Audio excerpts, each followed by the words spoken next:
Ladies and gentlemen, the following podcast is set for one episode. Your host from Columbus, Ohio, is Michael Kirk. Welcome to the Outlaw Mudcast. Hello and welcome to the Outlaw Mudcast, your digital audio dirt sheet for all things Super Show. Before we begin this week's episode, I'd just like to apologize. I try to release these Sunday night. Unfortunately, this week, due to circumstances beyond my control, I could not record the show Sunday or even Monday night. I'm doing this Tuesday night, much later than I would like, but we're still going to get the show out for this week.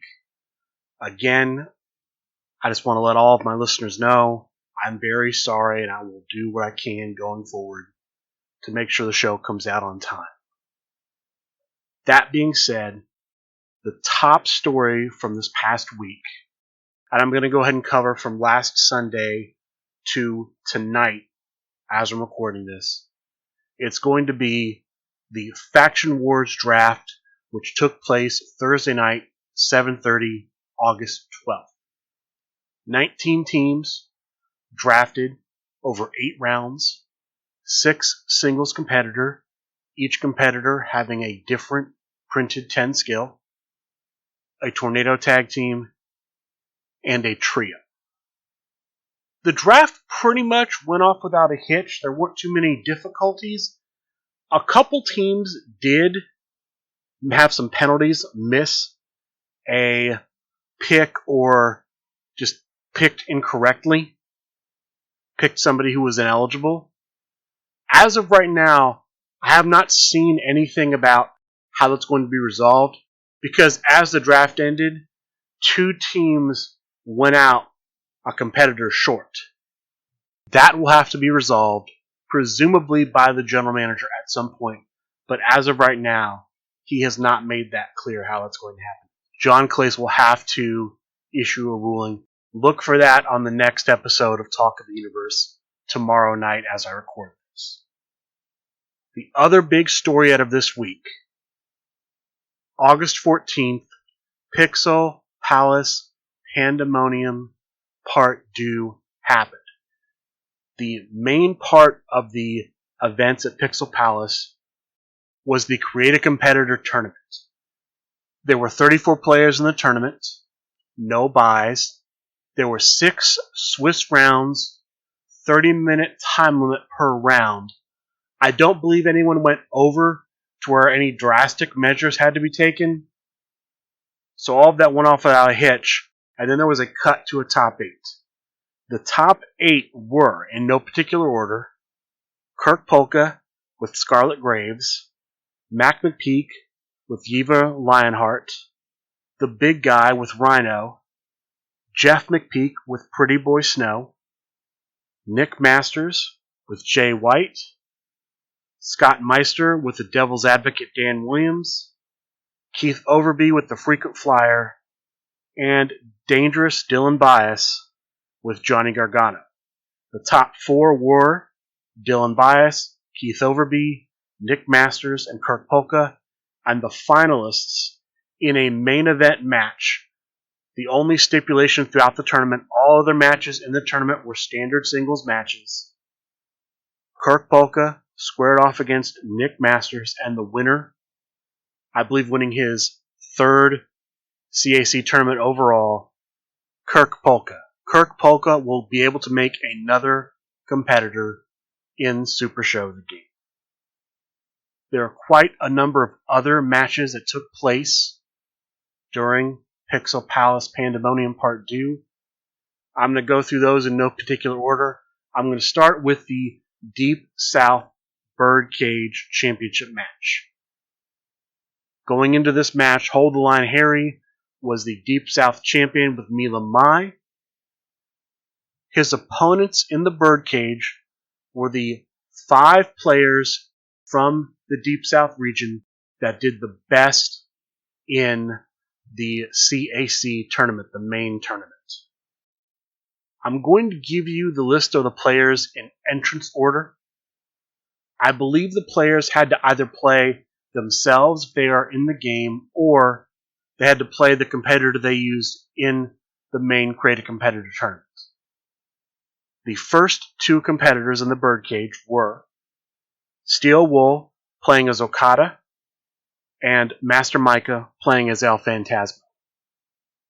Next, Mac McPeak with Eve Lionheart, Jeff McPeak with Pretty Boy Snow, Kirk Polka with Scarlet Graves, and the final entrant in the birdcage, the champion, Hold the Line Harry with Mila Mai. I believe that the match ended up going to the maximum crowd meter 6. I could be wrong on that, but the players were eliminated in the following order. The first player out, the incoming champion, Hold the Line Harry. This may clear the way for Hold the Line Harry to now get a shot at another LFF championship, but he had a long reign as the Deep South champion. Hats off to you, Hold the Line Harry. The next man eliminated, Master Micah, followed by Steel Wool, and then the Pixel Palace Pandemonium Part Deux tournament winner, Kirk Polka, leaving McPeak Inc. as the finalists. Jeff McPeak versus Mac McPeak. They traded finishes, I believe, but the winner and new Deep South champion, holding her third major championship, Mac McPeak, becomes the new and current Deep South champion. Congratulations to her. That's not all, though, because Jeff McPeak walks away with something else. Earlier on Talk of the Universe, prior to Pixel Palace Pandemonium Part 2, the SRG BOSS Steve Resk announced that amongst the product he was sending to be sold at the tournament, there would be in one product a signed Master of Ceremonies card. The holder of that card will be able to turn that in and receive a title shot of the boss's choosing upon turning it in. Jeff McPeak ended up pulling that out of the last mystery box sold at the store that day. So Jeff McPeak, while not Deep South champion, does have a shot at a title in his pocket to cash in whenever he feels like it. That was a Deep South championship match. Other big matches. Rust Belt had a championship match. The Trash Man Neil Nealon was challenged by his brother, the headband champion Matt Nealon. The Trash Man playing as himself, Matt Nealon playing as the Devil's Advocate Dan Williams, the winner, and still Rust Belt champion Neil Nealon. There was a defense of the Pixel Palace Championship. The champion going into Saturday, 12 Matt Bickle, faces Sierra Simon. Matt is playing Poco Loco. Sierra is playing Finland. And at Crowdmere 3, the champion secures the victory. Matt Bickle is still the Pixel Palace champion. The All-Ohio Tag Team Championship was defended this day. It was the team of Colin and Ann Moss, DJ Colin and Mama Wheelie, taking on Girthquake. DJ Colin playing as my own creation, DJ Outlaw. His mother playing as Numero Uno.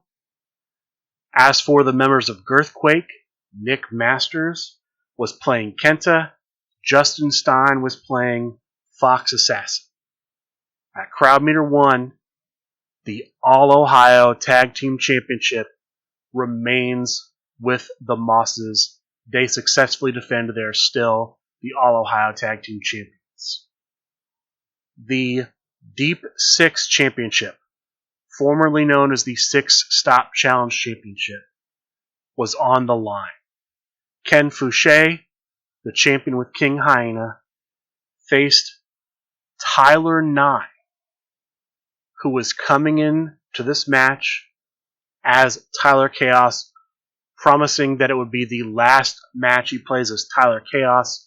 Going forward, he'll be Tyler Epic. He played Tyler Chaos in this match.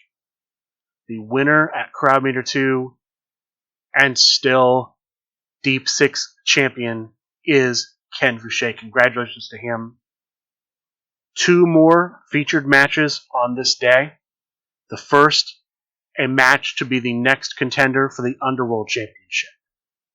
James Booker, playing as Johnny Gargano, faces off against the Ring General, Anthony Perry, playing as Naito.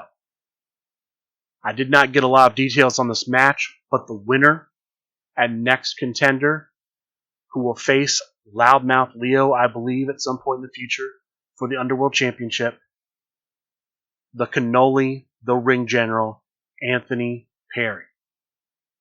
The final match, no championship on the line, no contender opportunity on the line. Bobby Ohio playing as Bobby Ohio versus the big guy playing as Rhino. Just a grudge match for bragging rights. The winner at Crowd Meter 4, the big guy. That wraps up all of the big matches from Pixel Palace Pandemonium Part 2. As someone who was able to be there, it was a great time. I'm happy to have seen all the people who came in. We had people coming from Kentucky, Pennsylvania, Georgia, Florida. It was great to see so many faces come out and play in this big creative competitor tournament. In addition to the championship matches at Pixel Palace, there were a couple championship matches played online during the past week. The first was a defense of the LFF Tri-State Championship. The champion, Mark Sylvia, playing as the Phenomenal One, squared off against Candyman Dan in a New York rules match. Candyman Dan playing as himself. At Crowd Meter 2, Mark Sylvia successfully defends. He's still the LFF Tri-State Champion. The other championship match from this past week, taking place Wednesday night after Talk of the Universe, the LFF Tornado Tag Team Champion, the Grump Danny Thunder, was challenged by Brian Wait For It Schmidt. The Grump, using 5-star Mayhem, faced off against Brian Schmidt using the Kings of Crime. This was a very long match that went all the way to Crowd Meter 5. In the end, the winner and new Tornado Tag Team Champion is Brian Wait For It Schmidt. Congratulations to him. Congratulations to all of the champions, all of the winners, all the people who made finals, all the people who accomplished everything they did this week. Congratulations to all of you. And since we're talking about potential championships, as I reported last week, the GM, John Clace, is currently in the process of signing people up for the Cookies Fortune Tournament. As far as I know, sign-ups are still going on. There's not much time left. The deck lists for this tournament are due Thursday. So if you're going to sign up, you have very limited time to do so, and then turn around and get your decks turned in. So I'm assuming nobody can sign later than Thursday, maybe even Wednesday, because you do have to have your choice approved. There has been a list put out of all the competitors that are currently not available because other people have picked them. And I could be giving incorrect information about the ability to sign up, but for sure, deck lists are due Thursday. From what I understand, whoever ends up winning this tournament will get a shot at the Cookies Fortune. Apparently, the general manager has announced that the winner of the main Gen Con tournament, the winner of the main Origins tournament, and the winner of this tournament will face off in a Triad match and the winner of that Triad match will get the Cookies Fortune. The other stories from this week. Some odds and ends, basically. The 2021 SRG Awards show will not take place in 2021. It'll take place in early 2022. It won't be at PAX Unplugged. Where it will be, when it will be, we don't know, but early 2022. There's currently on sale on SuperShowTheGame.com the ability to buy cards for an alternate art deck that will be Halloween themed. There are regular cards available as well as skill cards for this box set. It's possible they'll do 2 box sets, depends on how popular this ends up being, but that's currently underway. You can purchase and have a card commissioned, whatever card you want. It has to already be an existing card, but you'll have Halloween, spooky, horror movie, something in that vein, themed art on the card. Since I mentioned Gen Con, the general manager John Clace announced that if you're going to Gen Con, first, buy event tickets in advance, because that is a metric that SRG can use to prove the popularity of Super Show to the top brass at Gen Con. And if you sign up for every event, or at least a large number of events, and show your tickets to the general manager during Gen Con, you will receive a prize for signing up for all of those tournaments. That's not going to be available to everybody else. So if you're going, if you sign up for most or all the tournaments, remember to do that. Also, if you would like to be in a featured match or feud for Gen Con or Origins, it's recommended that now's the time to start setting that up, to start getting the participants in line, to start making the promos, to start the build. Now, this is the time. To keep it going with convention news, there were some things announced by the COO, Griff Briggs, I believe Sunday night on a special edition of Keeping It Corporate, broadcast on Facebook, on the SRG Universe Facebook page. Some of the highlights from his special broadcast: they're looking for volunteers for the demo booth at the conventions. If you're interested in that, email Griff Briggs at griffbriggs@srguniverse.com, GriffBriggs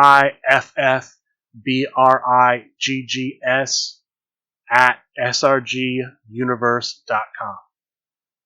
If you'd like to do that, they're looking for volunteers. Ikuzo Super Show, which is a new game that SRG Universe is putting out. It uses the same mechanics and rules as Super Show the Game.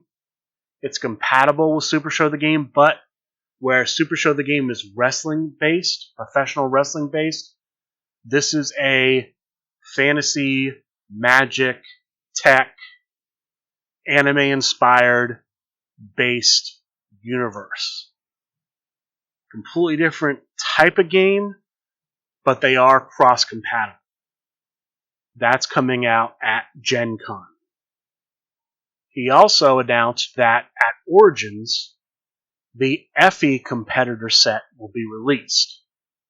Part of the reason it's being released that late is because Effie himself, the independent wrestler, will be on hand Saturday at Origins Game Fair to sign autographs for SRG Universe. So, if you want to get Effie, pick it up at Origins and see about getting it autographed Saturday.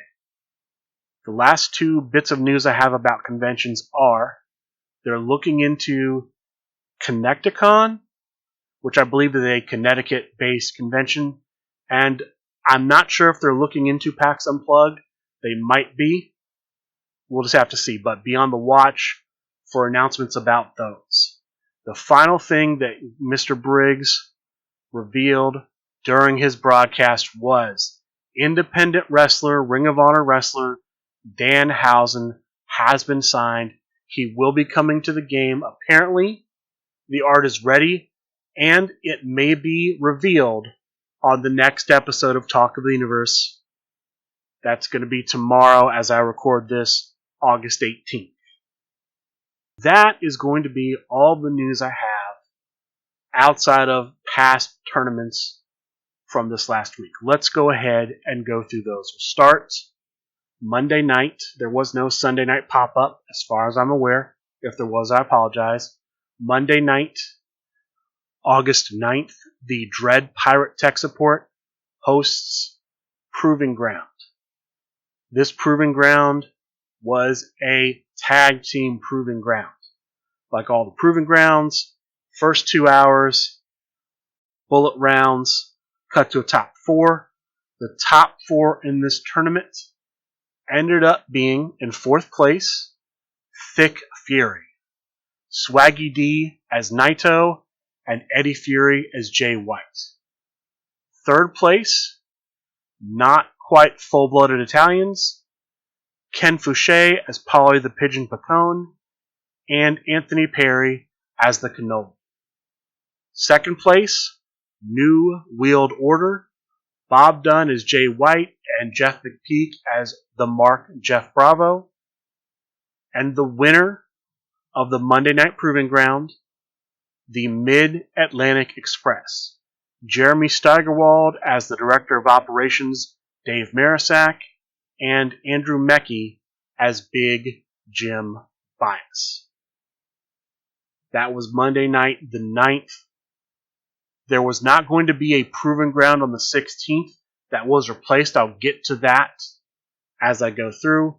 Simon Strauss did announce that in 2 weeks, so on the 23rd of August, the Proving Ground will be back, and that tournament will involve unlimited skill cards. That's all the details I have as of right now. The next tournament for this week, Thursday night, Chibi's Thursday Night Fights. 24 players in 4 groups of 6, each playing 5 matches, top 2 advancing to a top 8. The quarterfinal matches were all Liger's Den matches, the semifinal matches were all tables matches, and the finals match, as well as the 3rd place match, was a submission match. In 4th place, using Captain CJ Sparra, the Dread Pirate Tech Support Simon Strauss. In 3rd place, using Jacob Fatu, Sean Loeb.